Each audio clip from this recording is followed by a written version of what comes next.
दोस्तों सोचिए, अगर बैंक आपसे 100 रुपए का डिपॉजिट ले और उसमें से 82 रुपीज लोन दे दे, तो पहली नजर में क्या लगेगा कि इकोनॉमी स्ट्रांग है। लेकिन अगर डिपॉजिट स्लो हो जाए और लोन फास्ट बढ़ने लगे, तो सवाल उठता है कि क्या बैंक के पास फ्यूचर में पैसे की कमी हो सकती है? क्योंकि 100 रुपया डिपॉजिट आ रहा है, 82 रुपया जा रहा है, और उसमें भी जो जा रहा है वो भी ना आ पा रहा हो, राइट? और सबसे इंपॉर्टेंट, क्या बैंकिंग सेक्टर में हिडन रिस्क बिल्ड हो रहा है धीरे धीरे? तो आज की वीडियो में हम सिंपल लैंग्वेज में समझेंगे लोन टू डिपॉजिट रेशियो क्या है, इंडिया में ये रिकॉर्ड हाई क्यों हो गया है, और जो भी इन्वेस्टर हैं स्पेशली बैंकिंग सेक्टर में जो इन्वेस्ट करते हैं उनके लिए तो भैया ये वीडियो रामबाण दवा होने वाली है। लेकिन पहली बार आए तो चैनल को सब्सक्राइब करके बेल आइकॉन हिट कर लेना।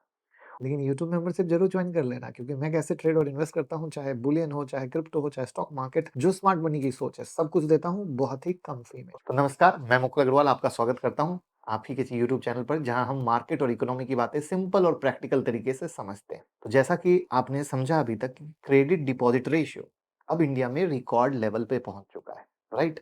तो यहाँ पर बैंक का जो बिजनेस है ना, बड़ा सिंपल होता है। पब्लिक से डिपॉजिट लेना और उस पैसे को लोन में देना और इंटरेस्ट का डिफरेंस कमाना। क्योंकि जो आप पैसे देते हो उस पे तो इंटरेस्ट कम देती है, लेकिन जब आप लोन लेते हो तो बम्पर इंटरेस्ट कम आती है। तो अगर बैंक के पास 100 रुपए का डिपॉजिट है, 80 रुपए का लोन दिया, तो सीडी रेशियो हो गया 80%। और इंडिया में ये रेशियो करीब 81-82% के पास पहुंच गया है, जो रिसेंट कई सालों के हाईएस्ट लेवल का है। इसका अर्थ ये हुआ कि बैंक दबा के लोन दे रहे हैं, लोन ले लो, लोन ले लो, लोन ले लो। और आई होप आप सबके पास, किस किस के पास दिन भर में 500 बार फोन आता है, कमेंट में ईमानदारी से लिखिएगा। अब सवाल ये है कि रेशियो इतना हाई क्यों हो गया? तो इसके पीछे दो रीजन है। पहला, लोन डिमांड स्ट्रांग है। अगर रिटेल लोन में जाओगे तो home, auto, personal, corporate borrowing, infrastructure financing, economy grow कर रही है, तो क्रेडिट डिमांड भी फास्ट बढ़ रहा है।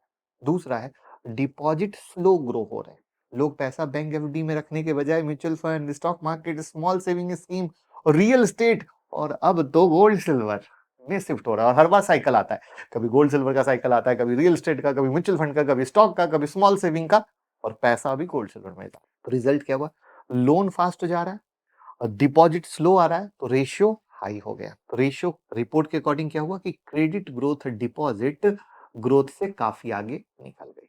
तो रिस्क क्या है, ये है सबसे इंपॉर्टेंट। तो हाई सीडी रेशियो का मतलब क्या हुआ? रिस्क तब होता है जब डिपॉजिट और स्लो हो जाए, बैंक को फंडिंग की कमी हो, बैंक को हाई इंटरेस्ट पर पैसा बोरो करना पड़े, और ऐसे सिचुएशन में नेट इंटरेस्ट मार्जिन प्रेशर में आता है, प्रॉफिट इंपैक्ट होता है, क्रेडिट ग्रोथ फ्यूचर में स्लो होता है। और यहाँ पर क्राइसिल ने वार्निंग भी दी है कि बैंक स्ट्रांग पोजीशन में है, लेकिन डिपॉजिट मोबिलाइजेशन है ना, ये की रिस्क फैक्टर बन रहा है, और इस रफ्तार से बढ़ाना तो रिस्क आ सकता है। आप समझो, हर जगह स्टार मार्क होता है, यानी अगर यही रफ्तार रही तो रिस्क हो सकता है। तो सवाल है कि बैंकिंग सिस्टम स्ट्रांग है क्या? क्योंकि पॉजिटिव साइड भी तो देखना जरूरी है। तो रिपोर्ट के मुताबिक इंडियन बैंक लास्ट 15 साल में सबसे स्ट्रांग बैलेंस शीट पोजीशन में, एनपीओ लो हुए हैं, कैपिटल एडिक्वेसी स्ट्रांग है, प्रॉफिटेबिलिटी हाई है, मतलब पैनिक सिचुएशन नहीं है। कंसर्न सिर्फ फ्यूचर ग्रोथ का, स्टेबिलिटी का नहीं।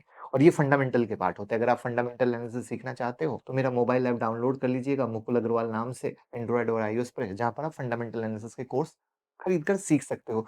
क्योंकि हर सेक्टर की एनालिसिस का अलग तरीका होता है, और ऐप का लिंक भी डिस्क्रिप्शन में है, या 9708094321 पे कॉल भी कर सकते हो। अब सवाल है कि बैंक क्या कर रहे हैं सिचुएशन हैंडल के लिए? 3 स्टेप ले रहे हैं। पहला, एफडी रेट इंक्रीज कर रहे हैं, डिपॉजिट अट्रैक्ट करने के लिए कि एफडी रेट ज्यादा होगा तो लोग आएंगे। बल्क डिपॉजिट और बॉन्ड को रेज कर रहे हैं। लोन ग्रोथ को सिलेक्टिव बना रहे हैं, यानी सिस्टम कहीं ना कहीं एडजस्टमेंट में लग। अगर आप स्टॉक मार्केट इन्वेस्टर हो तो 3 चीज याद रखो, बैंकिंग से कोलैप्स का रिस्क नहीं है, लेकिन फ्यूचर में ग्रोथ मॉडरेट हो सकती है, यानी जो अनएक्सपेक्टेड ग्रोथ, अनएक्सपेक्टेड रिटर्न, वो फंस सकता है मामला। Sector specific stock selection important हो, यानी पूरा का पूरा बैंक नहीं खरीदती, ठीक है? और एक मैक्रो सिग्नल भी है, इकोनॉमी जो है ना क्रेडिट ड्रिवन फेज में है, लेकिन लिक्विडिटी टाइट हो जाने की वजह से रिस्क बिल्ड हो रहा है। तो सिंपल वर्ड हुआ कि लोन डिमांड स्ट्रांग है, डिपॉजिट स्लो है, सीडी रेशियो रिकॉर्ड हाई है, बैंकिंग सिस्टम स्ट्रांग है, लेकिन फ्यूचर ग्रोथ और लिक्विडिटी पर नजर रखना जरूरी है।